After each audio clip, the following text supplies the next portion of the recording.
sinumber na po nakarehistro ng kasal. Yung isang kopya sa inyo magpunta, yung isa sa NSO, yung isa sa LCR, yung isa sa akin.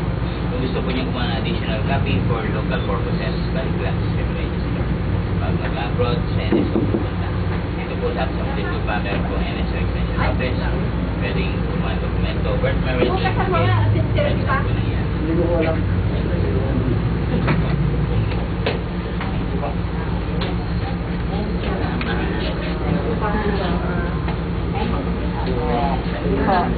Thank you po.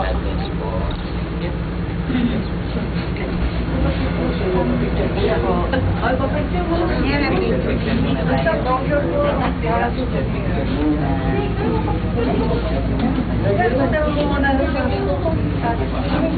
Kasama si Papa.